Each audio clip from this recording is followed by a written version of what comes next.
Hi people, today we are going to learn how to practice a proper forward fold.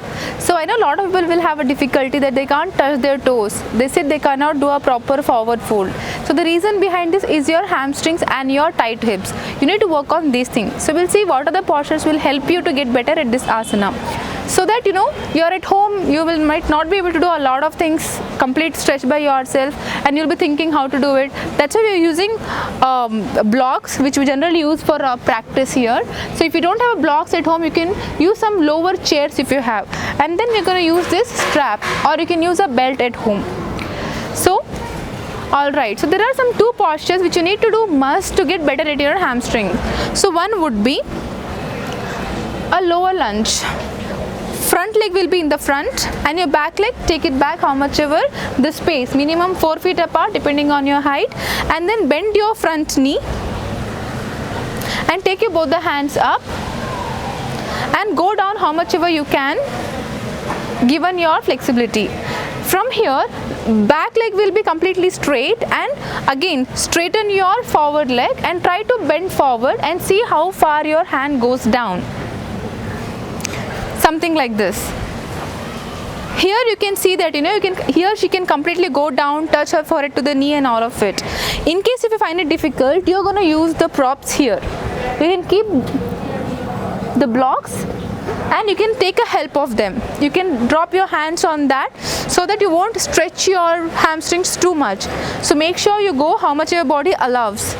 Practice this for some 10 seconds and again bend your knee. To make it easier, again straighten your knee and bend your knee. You can repeat these things for few times, at least 4 or 5 times till you feel better. Again, first day do not do too much, go really slow.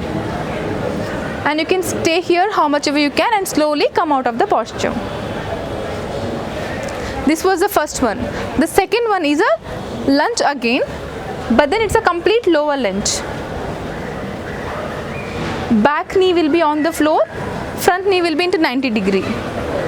So push your knee back how much ever you can depending on your stretch in the thighs. Here, the more your hip is down, you can feel the stretch in your hams, and slowly come back and stretch opposite leg. You can see something like this. You can repeat the same thing. Take your knee forward and then take your knee back. Take your knee forward and take your knee back.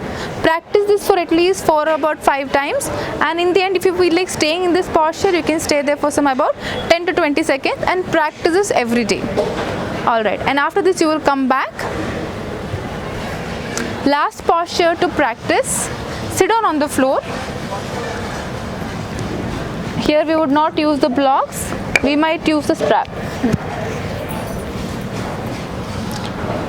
So keep your both the straps to the heels or the foot and then hold it from your both the hands. Make sure your spine is straight and your shoulder is broad, not that you're rounding it, you try to keep it back straight. And from here, push your hip forward and try to bend your elbow and get your chest closer to the thigh. See how much you can do forward. Your limitation could be anything. You might stop here or you might stop little ahead. Then see what is your capacity and stay there. If you're comfortable, you can also go forward and drop your head down. You might also stay in between, that your head is not going forward, but then go according to the flexibility and slowly come out of it and then relax. Alright, to finish the posture and to see the flexibility how much you have got in your hams, keep your both the knee bent. Adjust your sitting pose and make sure your back is straight and lift your both the toe up. Hold your big toe from first 3 fingers. From first 3 fingers, hold your big toe the way you see right now. And then without dropping your shoulders too forward, slowly move your both the heels ahead one by one. You let your body go how much ever it can. It could be here, it could be little more forward. If you're feeling lot of stretch here, stay there, observe your body, let your body get better at the stretch. If you're okay, then move little more forward, and you can see that your both the legs are completely straight and your spine is still straight. This is a very important thing. From here, either you can bend your elbows or go down, or you can stay wherever you can. But then if you practice this every day, you can see it's getting much better. and then slowly come out of it. Relax. You have seen already how to practice this. Do a lot of warm up before any practice and stay healthy.